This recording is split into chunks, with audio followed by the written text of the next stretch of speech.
आज सकाळी देखील अकोला, अमरावती, वर्धा, बुलढाणा, छत्रपती संभाजीनगर, नांदेड, परभणीच्या काही भागात पावसाळी वातावरण आहे.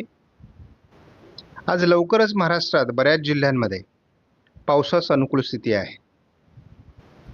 याचा जोर अहिल्यानगर, बीड, लातूर, धाराशिव, सोलापूर, पुणे, सातारा, सांगली, कोल्हापूर, रायगड, रत्नागिरी, सिंधुदुर्गमध्ये आज जोर राहील.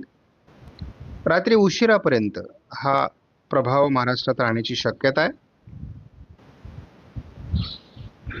10 तारखेला महाराष्ट्राच्या बहुतांश जिल्ह्यांमध्ये पावसाचा जोर आहे. ECMWF मॉडेलने 11 तारखेला महाराष्ट्राच्या बहुतांश भागात विदर्भ, मराठवाडा, कोकण असं पावसाळी वातावरण दाखवलं आहे. 12 तारखेला पूर्व विदर्भ आणि थोडं मध्य महाराष्ट्र, पश्चिम महाराष्ट्र, कोकण असं पावसाळी वातावरण आहे. तीव्रता अहिल्यानगर दक्षिण, बीड दक्षिण, धाराशिव, लातूर, सोलापूर, सांगली भागामध्ये वाढण्याची शक्यता आहे. चंद्रपूर, गडचिरोलीचाही त्यामध्ये समावेश असेल. रात्री उशिरा पूर्व विदर्भ आणि मराठवाड्याच्या काही भागात पावसाचा जोर आहे 13ला, आणि रात्र हा उशिरापर्यंत विदर्भात असण्याची शक्यता आहे.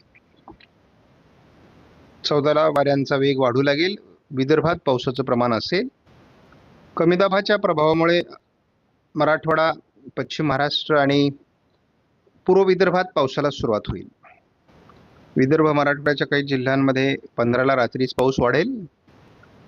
16 तारखेला महाराष्ट्राच्या बहुतांश जिल्ह्यांमध्ये कमी दाबाच्या प्रभावामुळे पावसाचं प्रमाण वाढणार आहे, आणि हा पाऊस काही ठिकाणी मध्यम, काही ठिकाणी जोरदार, तर काही ठिकाणी मुसळधार स्वरूपात पडणार आहे. याची अतिवृष्टीची भीती थोडी 16ला कमी आहे. तुलनेत 17 तारखेला मात्र महाराष्ट्रात मोठे पाऊस होतील. मुसळधार ते अतिमुसळधार पावसाची शक्यता 17 तारखेपासून आहे.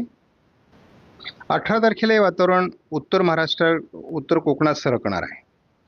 त्यामुळे महाराष्ट्रातील तीव्रता त्याची कमी होईल. परंतु 18 तारखेला आपण असं बघतो की पावसास जी अनुकूल स्थिती तयार झालेली आहे महाराष्ट्रामध्ये, त्यामुळे स्थानिक पावसाचा प्रभाव या कमी दाबामुळे राहणार आहे. कारण अरबी समुद्रातून बाष्पयुक्त वारे खेचले गेल्यामुळे पाऊस होणार आहे. 19लाही विदर्भात पावसाचा जोर असेल. 20 तारखेला देखील दुपारनंतर महाराष्ट्रात जोरदार पावसाची शक्यता आहे. 21 तारखेलाही झडीच्या पावसाचं वातावरण महाराष्ट्रात असू शकतं. एक दुसरा कमी दाब महाराष्ट्रात सक्रिय राहण्याची शक्यता 22 तारखेला आहे. त्यामुळे मोठे पाऊस महाराष्ट्रात होऊ शकतात. महाराष्ट्राच्या उत्तरेकडून 23 तारखेला पावसाचा प्रभाव राहील. मात्र दक्षिणी भागातला पाऊस तसा थोडा कमी होईल. मात्र एक लक्षात घ्या, जवळपास 15-16 तारखेपासून जशी तीव्रता पावसाची वाढते, तसं जवळपास 23 तारखेपर्यंत ती तीव्रता आहे. त्याच्यामुळे महाराष्ट्रात मुबलक पाऊस या काळामध्ये होईल. अतिवृष्टीची जी भीती आत्तापर्यंत सिस्टम दाखवत होत्या, त्याची तीव्रता काही अंशाने कमी होते.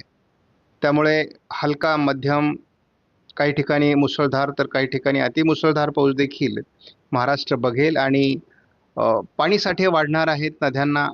नद्या देखील प्रवाहित होणार आहेत. त्यामुळे तो अंदाज कायम आहे.